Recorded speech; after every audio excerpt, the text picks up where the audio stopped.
I broke that lease. I started house hacking, bought my first deal when I was 21, rented it out to two friends, didn't know anything about the process, had no clue what I was doing. And from there, just kind of rinse and repeat year after year, did one the second year, the third year, and then. Hey, everybody, Jamel Gibbs here. Welcome to another podcast episode. Listen, this is going to be a very special episode for those of you who are just getting started in the real estate investing business. Why? Because we have a very special guest who has been in the real estate business now for 6 years. He's 27 years old. He's right here in North Carolina, and he's absolutely killing it.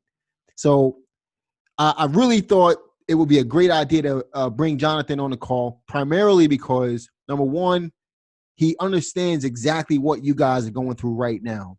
So if you're brand new in the industry, if you're just getting started, if you're a couple of years in, here's a guest that knows exactly what you're going through because he's going through it, right? He's only been in the business for 6 years, which is a plus.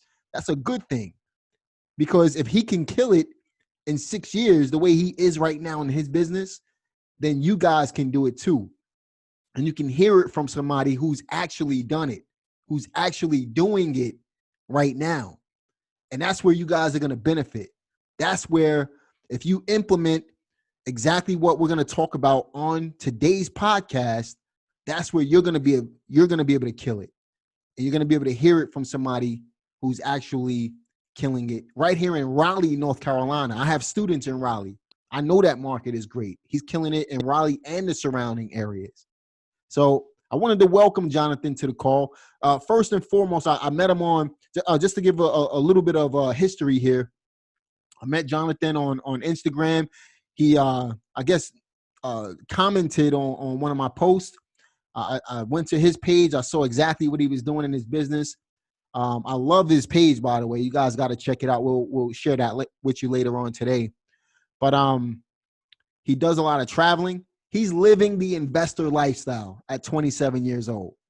To sum it all up, that's probably the best way to put it. So he's living that investor lifestyle, and he's killing it right now. So I wanted to bring him on because you guys can accomplish. I mean, listen, guys, this is not hard. You just gotta be consistent.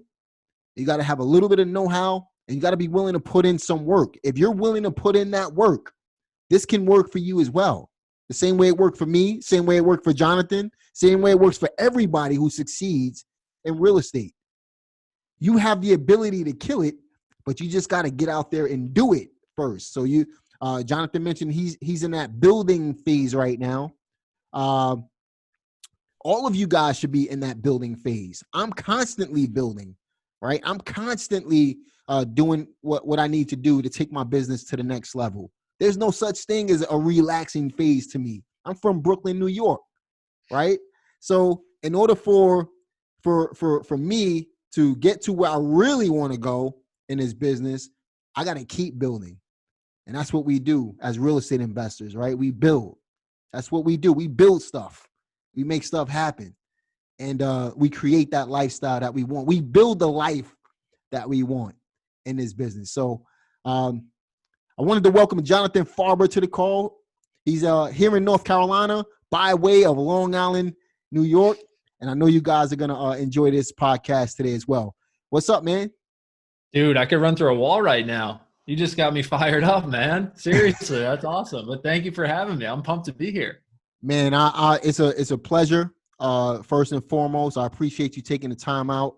I know you run a real estate business, a successful one at that, in the area. And again, it's a good thing when we can help other investors understand the ins and outs of the business, the pros and cons. Not necessarily, I know, gurus will sell you the light at the end of the tunnel all of the time. But what about the bumps on the road to get to that light, right?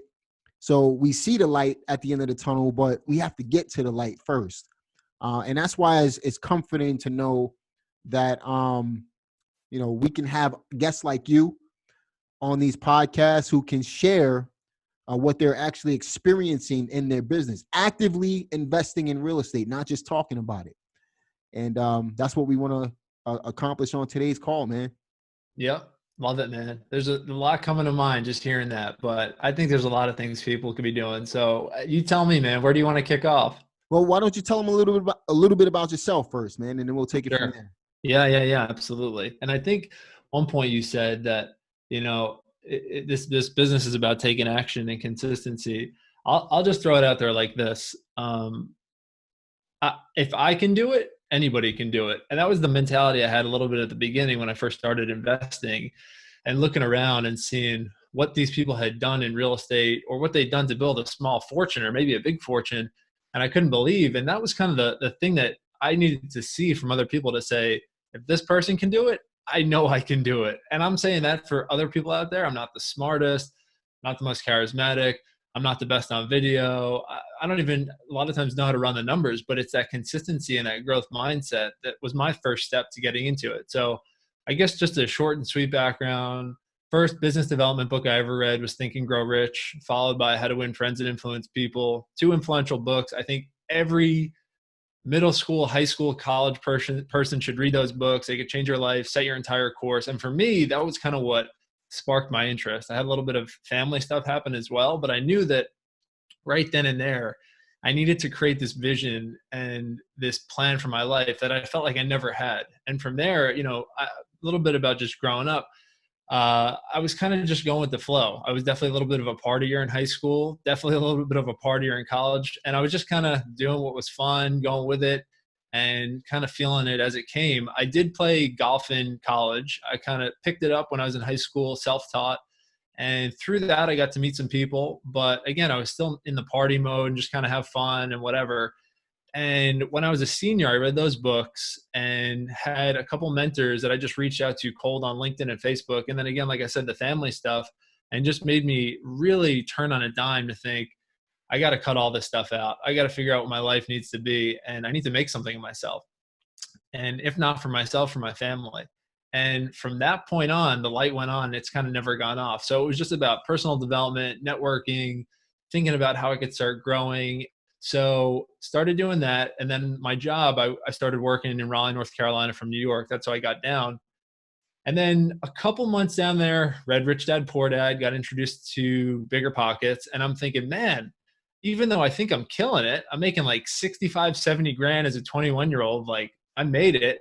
I'm like, I'm throwing money away in rent and I need to start building my real estate empire because right now I'm just making a paycheck. And if that stops, I have no money coming in. So I broke that lease. I started house hacking, bought my first deal when I was 21, rented it out to two friends, didn't know anything about the process, had no clue what I was doing. And from there, just kind of rinse and repeat year after year, did one the second year, the third year. And then when I had to leave, I was going to buy another one, which I ended up buying, but I had to move back to New York immediately. It was a 4-unit, which I'm actually back in right now. But yeah, that was the process. And then from there, did a flip in New York, which was a good learning experience. Didn't go so well. I mean, just it took a long time. And you know what? Needed that to get an idea of what I didn't want to do. And yeah, that was kind of how I got started. And now I'm back to the grind of buying and looking for apartment buildings. There's some stuff that I'm trying to do during coronavirus that I think other young people can be doing because I get that question a lot. But yeah, that's kind of up to date. Back in North Carolina, trying to get smarter, trying to network with people, look at my goals every day, and just try to keep that vision cast on my life and just, fired up to create content and be with you here today. Awesome, man. Great story. I love the fact that, again, you're not letting anything hold you back. Basically, you had the job transfer to Raleigh, North Carolina, from New York. Then you had to go back. Then you came back down to North Carolina. Just this morning, you were in my area. You're doing deals. Love it, man. So how did you make that transition? You obviously had that 9 to 5s. Let's talk to the people who have 9 to 5s right now. Mm-hmm. You have that W-2 job, right? How did you make that transition into real estate? I know you touched on it a little bit, but let's double back on that a little bit. If Yeah. someone right now, if they have a job, what did you do?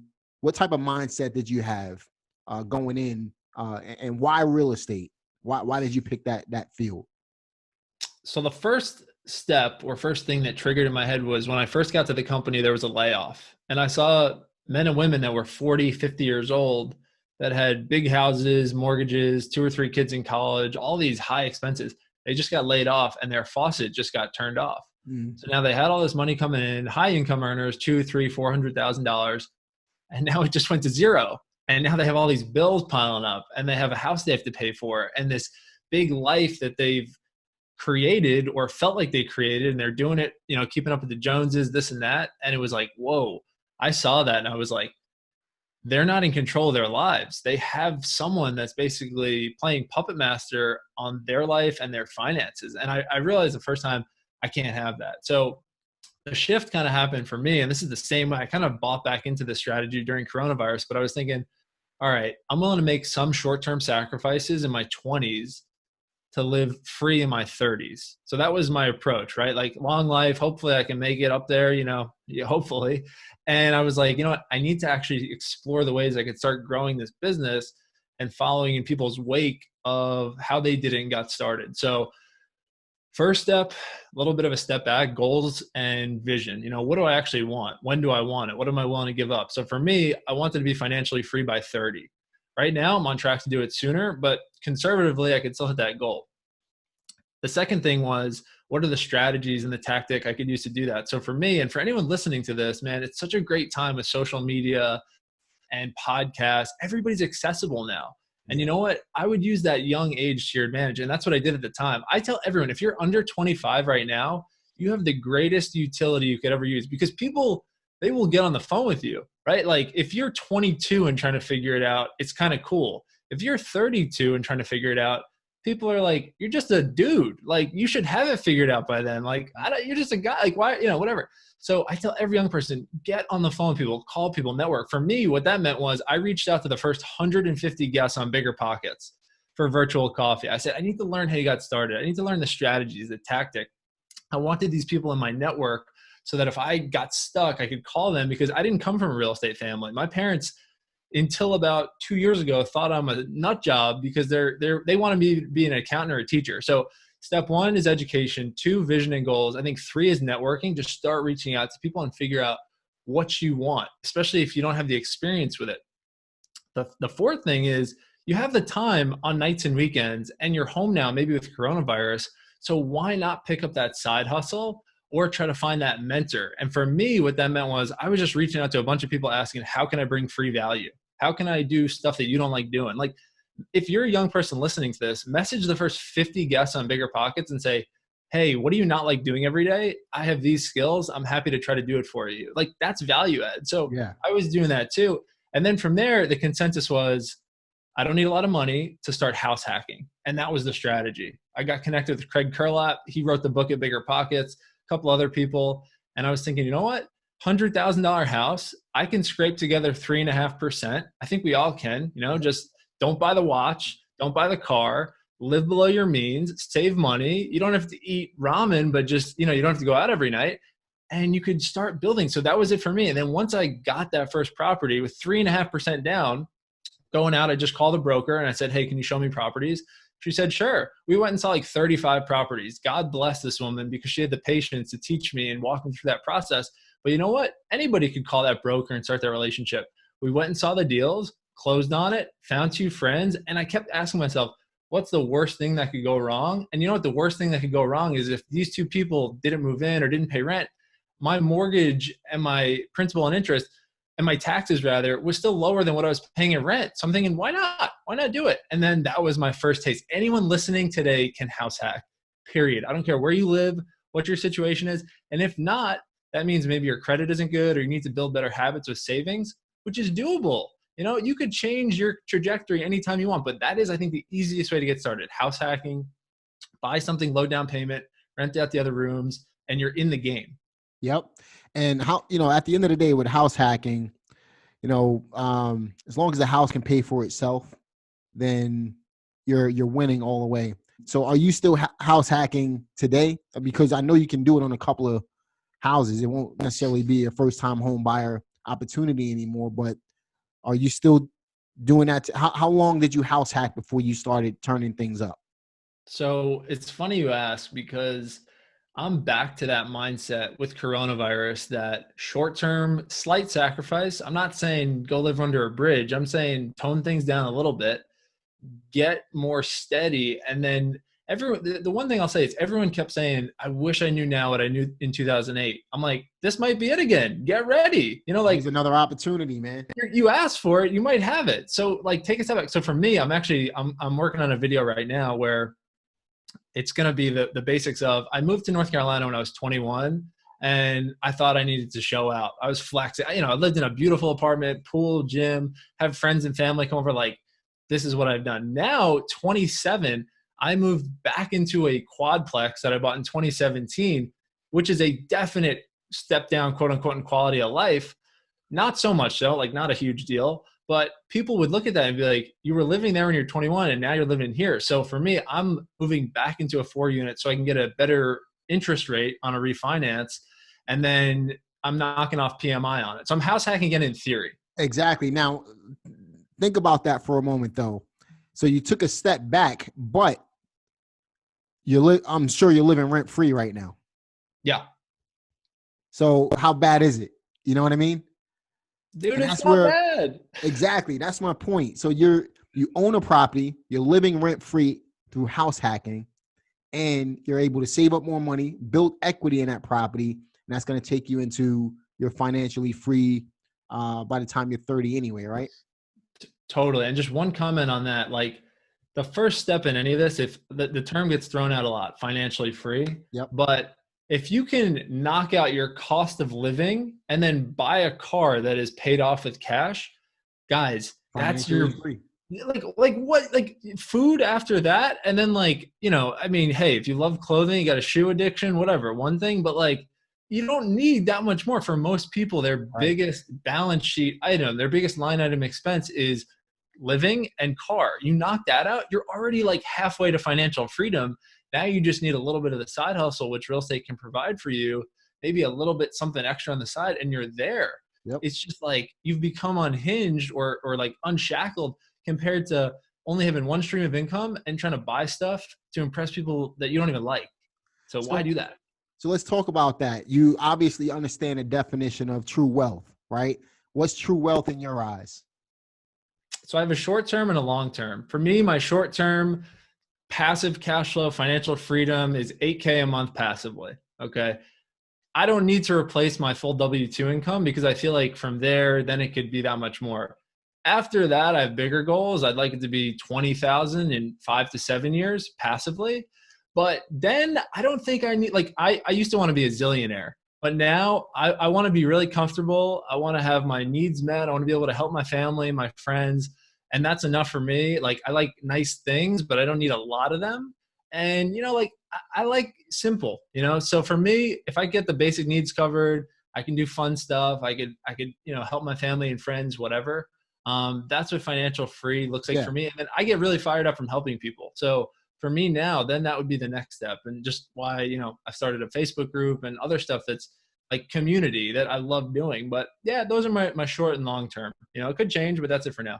So if we think about, your total debt or your total expense every month versus the amount that you have to actually dish out versus the amount that you have to put in. I guess the best way to say it is the amount of money that you're spending every month versus the amount of income that you have to work for. You already eliminated your living expenses.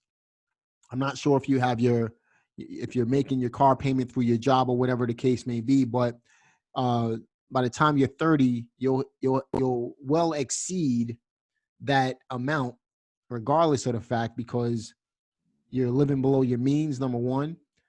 You'll purchase other properties, which will cover the car payments and the food and all of your living expenses.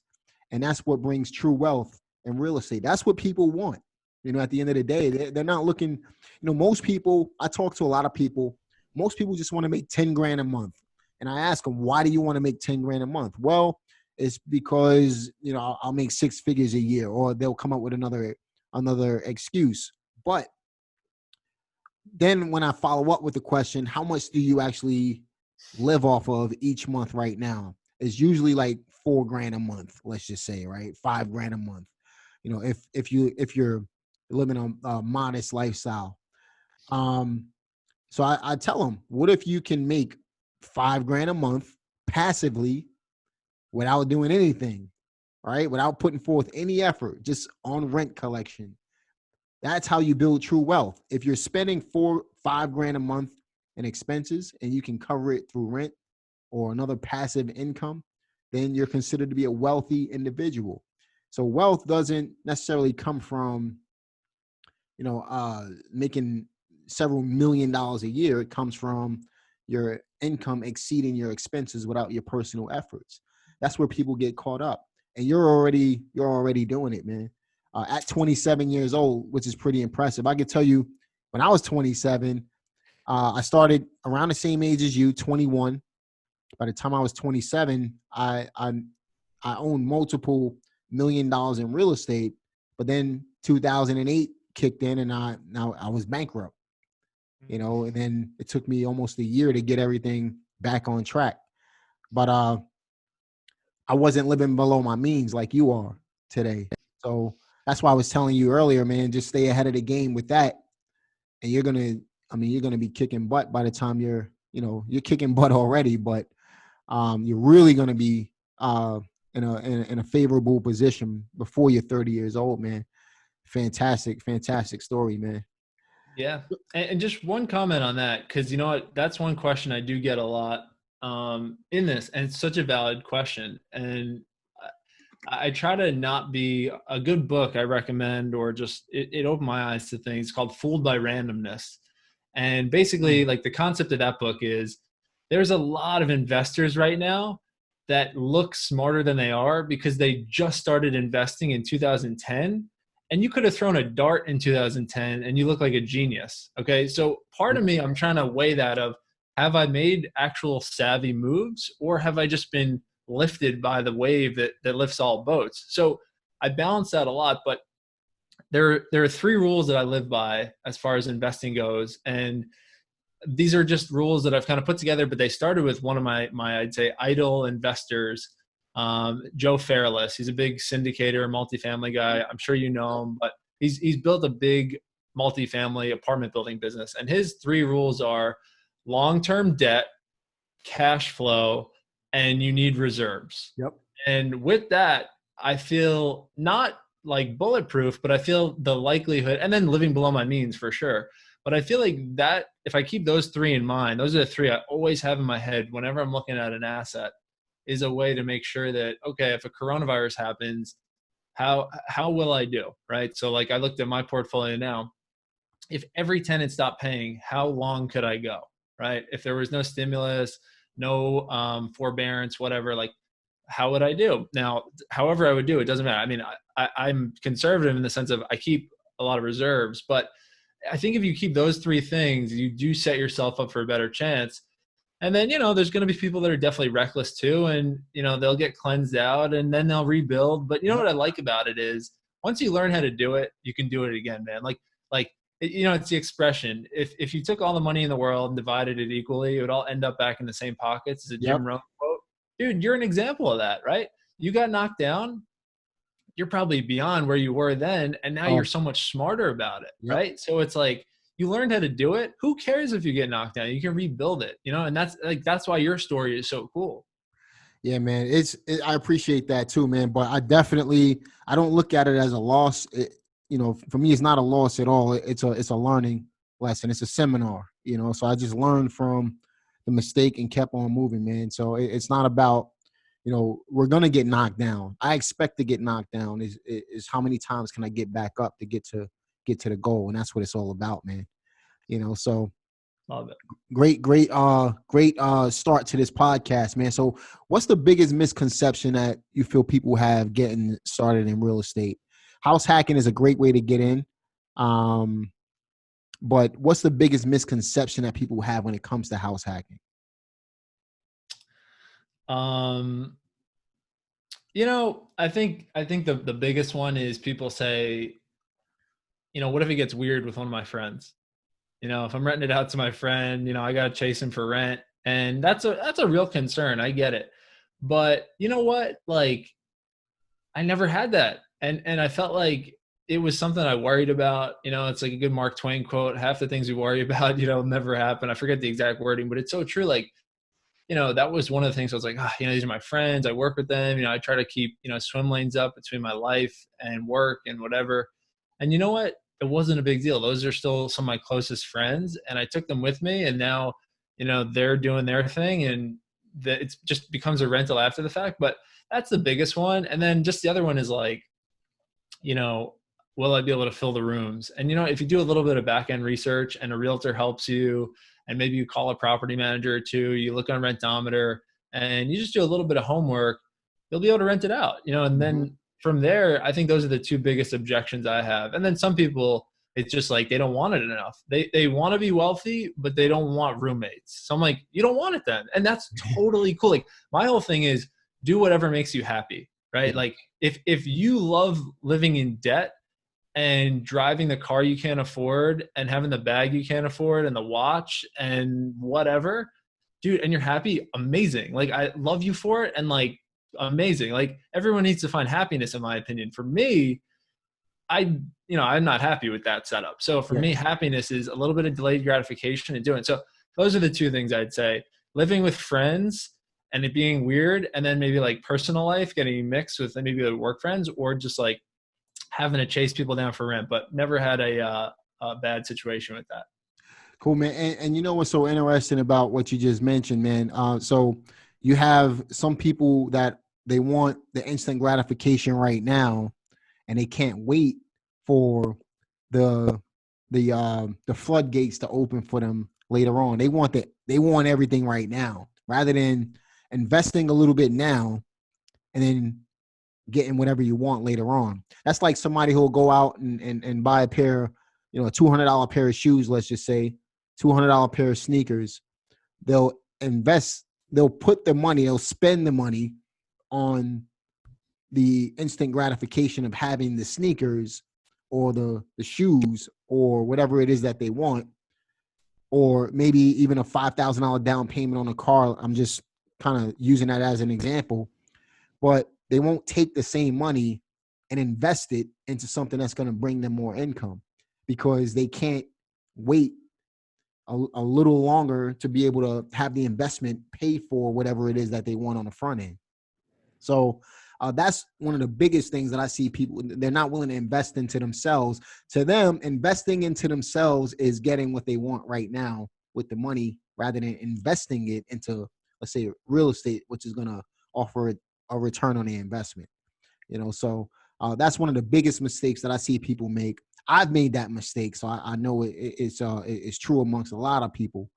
And at the end of the day, unfortunately, that's why people stay broke. And you have a 1% club and you have a 99% club. The 1% don't do what the 99% do, and that's why they're the 1%. So people got to change their mindset and start thinking differently, man. So totally.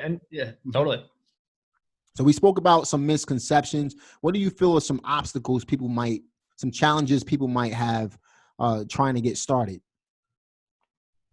I think the preconditioning is a big problem, kind of to your point of like the 99% and the 1%. I think a lot of people have good intentions. It's just they're fed bad information and they're around fixed mindset people for a long time. You feel the difference in energy when you're around a growth mindset person versus a fixed mindset person. A growth mindset person is, how do we do this? We can do this. A fixed mindset person is a butter. Every good idea you give them, but this could happen. Like, it could all happen, man. Like, a tree could fall and kill me right now. Like, that could happen. It's just like, I got to live my life. So I guess the biggest obstacles, like tangible ones, are, I hear a lot of times like, I don't want to fix toilets. What if I get sued? I don't have a lot of money. I don't have time, like, just, hey, but some of these I can get and relate to. But I'd say the biggest obstacle that you need to start with is leveling up your 5, the people you surround yourself with, the information you put in your brain, the food you put in your mouth, your body. Like, start, like, I mean, I can't talk about the body, man. Like, if people are watching on video, like, I'm a shrimp compared to you. I mean, you're Oh, huge. man. Your arm is my leg. But anyway, but basically, I guess that would be the thing. But like the way I think about every single one of those like tactical things is, dude, follow in someone else's wake. Every one of these things has been documented, man. Like Yep. the toilet thing, not a big deal. Like a property manager, or you get a plumber out in 3 seconds, or, whatever. If you have to go over there, I've never gone over and plunged a toilet.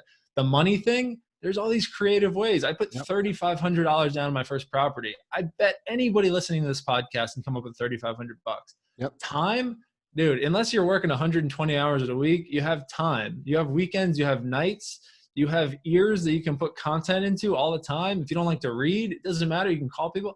And You as can far as listen like to it audible. dude, all the time, man. Like, that's just as good, man. I like when someone says like, "Oh, I don't like to read." I'm like, "You like to listen?" Like, if you can listen to music, you can listen to books. Like, Yep. and then the other one is I don't have a mentor. And the thing, I think anybody can combat that, man. Like it's not public yet, but like I just actually hooked up with, I'll say, I wrote a long piece of content to Joe Fairless about how I can add value to his life, because I always want to be value add before value ask. Because I do think a mentor or coach is important. I have a coach and I'm part of a mastermind, but I think you can go about it the right way by trying to provide value. So I sent Joe an email, 15 points, 5 for each category of his business. Here are the 5 things I can do in each to add value and improve what you're doing. Very humbly stated, like, who am I to say this? But I want to try to bring you some free value. And now, hopefully, he's going to be my mentor when I'm trying to level up to multifamily syndication. But those are the main ones, and they can all be overcome, man. I just threw out a couple ways they can be overcome, man. Like, you either want it or you'll find an excuse. Yeah. You find a way, you find an excuse. Like, straight up. Absolutely, man. I might reach out to Joe to have him on the podcast. In fact, Dude, you should. we're part of this. We'll talk about that offline also, because I'll be helping out with some of the brand stuff, hopefully. So yeah, man. But we're talking about house hacking. That's kind of where the conversation is lending itself to, man. And I love the concept of house hacking, especially for somebody just getting started. So if we had to provide, let's say, a 5-step process for someone to get started to become financially free house hacking, thinking about financial freedom as the end goal, what would be that 5-step process for our listeners to get started doing this? Totally. And just for someone who has catching it cold, they've never heard of house hacking, they don't know what it means. Yep. Just high level, what house hacking is you buy either a home or a duplex, triplex, quadplex, multiple units. You live in either one room or one portion of that property, and you rent out the other parts. And because you're living in it, banks will give you a very favorable down payment amount, not a lot of money. And then by renting out the other portions of it, you offset your cost of living to either live for free or be paid to live, which is totally possible. It's just the best way ever. And you get some tax benefits along with it as well. So because you're living in a property. Exactly. So it's just like compounding benefits. But okay, if I was just listening, starting out today, depending on what city you're in, I think you can still find great deals on the MLS.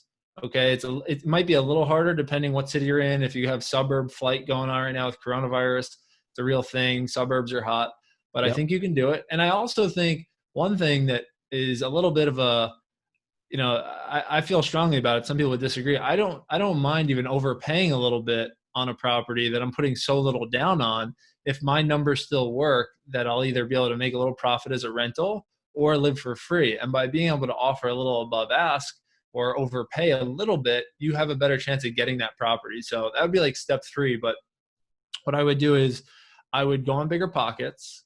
I'd go on Facebook groups and I would start messaging with investors or brokers in whatever area I'm thinking about doing it.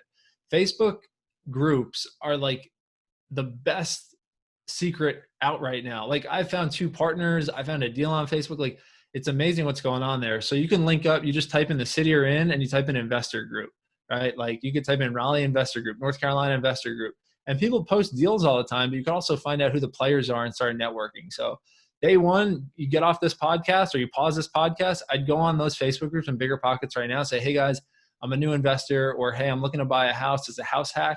Here's what I'm looking for. A couple rooms. I'm a little new, but I want to get in the game. People will reach out to you and you can start networking with people. So that's like baseline. Second thing, I'd call a lender. So it's a little bit of like, for me, I'm more of a visionary. So I hate like operational stuff sometimes. I hate calls with lenders. I hate paperwork, but you got to bite the bullet sometimes. So I'd probably call 3 or 4 lenders and I'd get pre-approved. And what that means is they run your credit, and I'll talk about that in a sec, but I'd run your credit to know what price I can pay. They will tell you based on your financial situation what your max amount is. So at least that way you have your criteria to know the most I could spend on this house hack is 300 grand. If you don't have that pre-approval from a bank, you're shooting in the dark. You might find an amazing place for 400 grand. And then it's like, what do I do now? So first thing, network. Second thing, get pre-approved. And I'm coming back to the pre-approval part because people say, oh, I don't want to run my credit. It'll get hurt. Guys, 1, it doesn't hurt your credit that much if your credit's good. 2, once you get that first pull, you can get as many as you want. As many as you want. So Yep. You might as well test the gamut, right? Like, I mean, you know that. Yep. So then you know your criteria. You know the people, you know the area. Yeah. Let's stop there for a second. We all know the answer to this, but just for those of you who don't know the answer, what would be the minimum credit score that you need in order to get qualified for something like this? Man, I know FHA has a specific minimum. Do you know it? I want to say it was like 600 or 620. It was 620, and then it fluctuated between 620 and 640, and with 3% down. And that's without the closing costs and everything like that. So you figure you factor in, maybe 4 to 5% out of pocket plus 620 credit score, and that would be it can go as low as 580. Depending on what type of loan you get as well. But that's something that you would have to talk to your mortgage broker or your mortgage lender about. I'm so glad you said that though, because I think that's also like some of these steps lead to other steps. So let's say you do call the lender and he's like, dude, your credit sucks. Like you got 525 credit, man. Like you got crazy debt. You're living way above your means. That's a good thing. That is your first step to knowing, all right, now I know what I need to change. Yeah, exactly.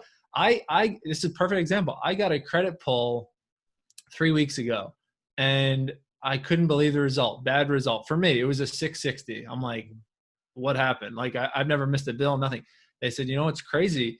There's a fee from it was even crazier. They said there was a fee from a credit card that got mailed to your old address and you missed it. You didn't pay the fee. And now if you pay it today and send us and get Barclays to send it back. So for me, I needed that credit report pulled to know what my situation was. Yep. So long story short, Barclays sent the letter back and now it went back up immediately 100 points. Very lucky. But for anyone listening to this, like you need to know where you're at financially. And sometimes that first credit report and that pre-approval could give you so much direction, so like to your point, like at least then you have a first step. Yep. Exactly. Then from there, it's just about networking, reaching out to more or less people in the Facebook groups, going out and seeing deals in person. Like I said, you're going to learn so much. And when you do it, I'd say take the mentality of you're a beginner. There's no stupid questions, growth mindset. And you want to ask 20 dumb questions because you need to get a baseline, right? Like there's no dumb questions at the beginning. I still ask 20 dumb questions a day because I'm just curious. And like, I don't know how some of these things work, but I know it's my money on the line. So I need to understand. So then I'd go out and see the deals. You have your realtor, you have your lender, you have the properties, hopefully.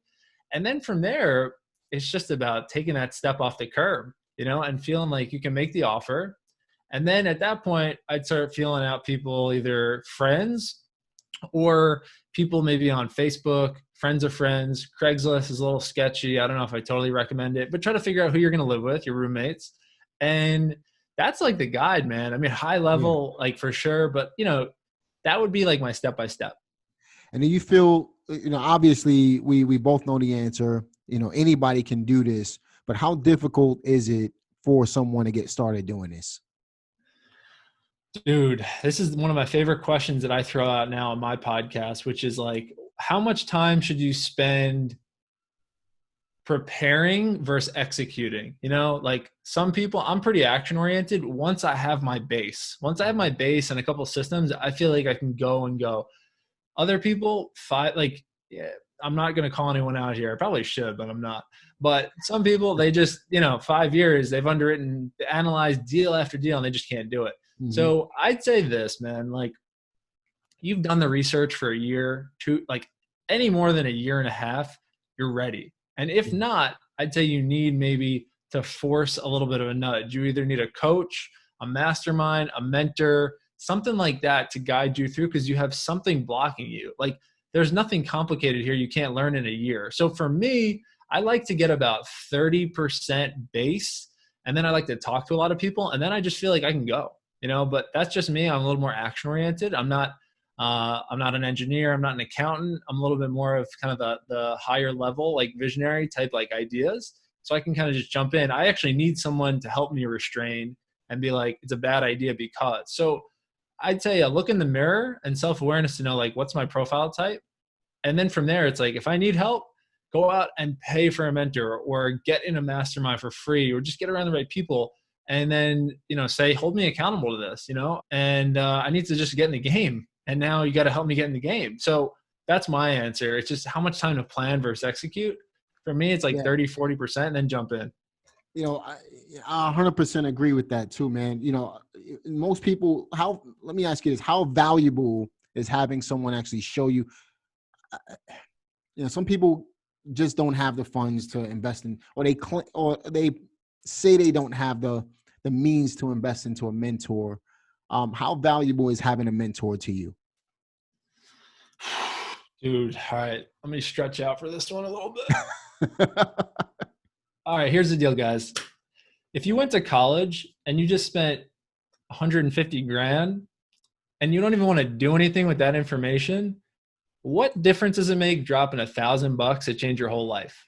Mm-hmm. Okay. And get the information and the accountability and the step-by-step plan to start your life, right? Like, you'll spend money on dumb crap that doesn't actually get you where you want to go, but you won't spend the money to improve this vessel that you only have one of to actually become what you want to be. And you know what? Like, I will say this, it took me a long time.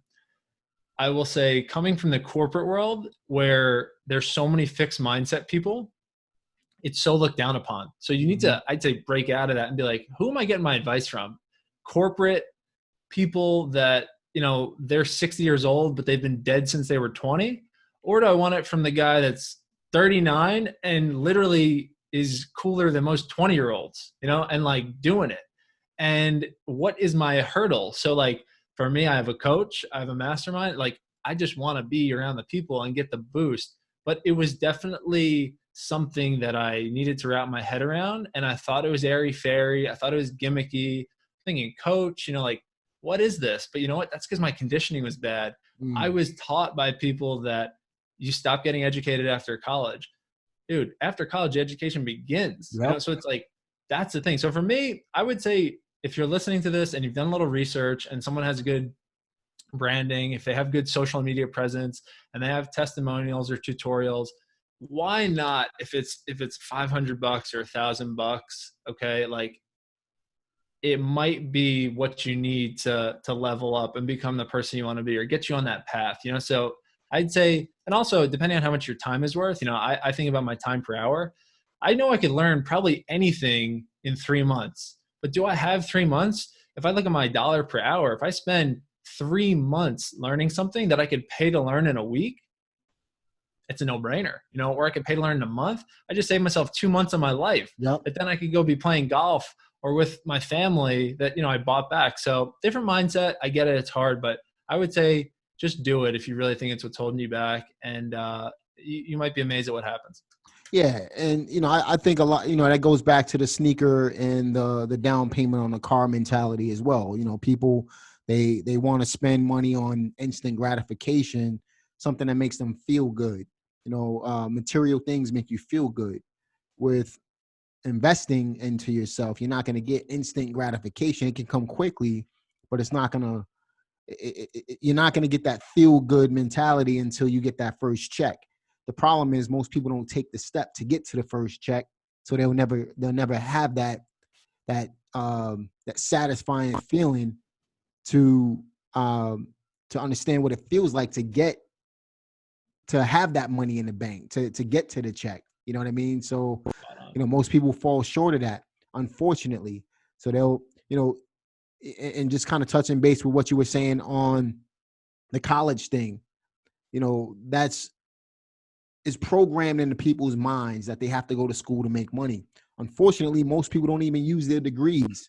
And I had people working for me that went to college for 4 years for something completely different. So the point is, you got to step outside of what you're programmed to think at the moment. You got to step outside of your comfort zone as well. And you got to take some type of action. Most people don't take action. And that's the problem. They become, I said this before, you guys have heard me say it before.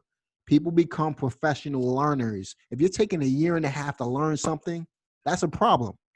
I think you should take a couple of weeks and then start taking baby steps toward whatever it is that you're trying to accomplish. If it's house hacking, learn a little bit about it, take some action, make some mistakes. People are afraid to make mistakes. You got to fall. You got to fail forward. You got to fall on your face a couple of times to learn from it. Fail forward. That's all you have to do, right? It's not hard. You'll learn. You'll minimize the mistakes as you go on, but don't expect to hire a coach and have the coach do all the work for you. You're never going to learn, right? Most people, if you go to college, and this is a fact, you go to college, you're paying to get instructed by someone or mentored by someone for 4 years, and that person is not doing the work for you. It's the same thing here. You want to learn, but you want to do the work. And that's how you're going to be able to accomplish what it is that you want to accomplish in this business. And in regards to house hacking, like Jonathan said, look, pull your credit report, see what's on it. That's step number one. If you have bad credit, start fixing the problem, right? That's step number one. But don't get consumed in the one thing that's not going to help you reach the ultimate goal. Because, for a fact, and I know I'm kind of going on a little bit of a rant here, but listen, I know people who will pull their credit, and then focus on that one thing, like they're accomplishing something by, fixing their credit report when they're not actually looking for houses, which is the ultimate goal of the whole thing. So, you never know what type of opportunity you're going to come across if you don't get out there and actually do something. But don't get consumed in the one thing, the one portion of the thing that you're trying to accomplish. You got to think about the end goal, the light at the end of the tunnel. These are just little obstacles, little hurdles that you got to get over in order to get to the light. If that's what you choose to do, but you got to take action. It starts with you. It starts with the person listening to this podcast right now. And if you don't take action, you'll be wondering in 2 to 3 years from now, what am I doing? Why am I still in the same position? It starts with taking action. You have to take action. You agree with that, Jonathan? Couldn't agree with that more. And I couldn't have said it better. Spot on. Yeah, man. So this has been a great call, man. House hacking is definitely a great way to get started. Yes, you do need a little bit of credit. You do need some money to get started. This is not your typical no credit, no money real estate investing niche, but you can do it without that as well. If you just think a little creatively, or bring in some partners, or set up some type of owner finance, subject to type of deal, that can be done. So think about house hacking, guys. This is a great way to get started, especially if you're in your mid-20s. Even if you're not in your mid-20s, but you're looking to get maybe your first rental property going, house hack it. Why not? Right? Live in the property for a little bit, a year or two. And then, once you leave, rent the place out, move on to the next property. Do what you need to do to get your foot in a door, get yourself in the game. And then while you're living rent free, you can be learning how to do other strategies as well. It's a great way to tap into apartment investing as well. I just think is a fantastic strategy. So, Jonathan, it was a pleasure having you on today's training, today's podcast. If our listeners wanted to get in contact with you, man, where should they go? Two places. I mean, I I have a podcast, but I'd say the Facebook group is where I do a lot of one-on-one stuff, live stuff. It's just Millennial, Millionaire through real estate Facebook group, or you just search my name in real estate, you'll find it. And then on Instagram, JONJFARB, John J Farb. So those are the two main ways. And I try to get back to everybody I can on those. And if you're in that group, I try to make myself as accessible as possible. Perfect, man. What's the podcast, by the way? You want to share that with us? Same name as the Facebook group, Millennial Millionaires through Real Estate. And it's pretty much just tailored at how do people go from 0 to 1. And then, they get the itch from there. But how do you get started? And that's, we dig into tactics about how to find partners, how to find mentors, how to find deals. Like we go deeper on individual sections, but 20 to 30-year-olds, but anybody can listen, obviously. I mean, there's benefit in anything, but it's a lot of how to get started type conversations. Love it, man. And I think that our listeners who are in that category, 20 to 30-year-olds, are definitely going to love the content in the group and on the podcast as well, man. But definitely reach out to Jonathan, guys. It's been a real pleasure. Are you reading any books right now? I know we were talking about books. You mentioned I wrote it down, Fooled by Randomness is one that I'll link in the description. Anything you're reading in particular right now? Yeah, I'm rereading 3 books. This year in 2020, I'm a little bit more of quality over quantity. Last year, I tried to read a book a week, and I could only remember like 9 of the books. So this year, I want to actually drill into it. All the information's the same. It's just packaged up differently. But right now, I'm rereading 4-Hour Workweek, Traction, and Joe Fairless' Best Ever Guide to Syndication. So those are the 3, and I've highlighted those things. They're falling apart, but those are like my textbooks, man. Like that's the guide.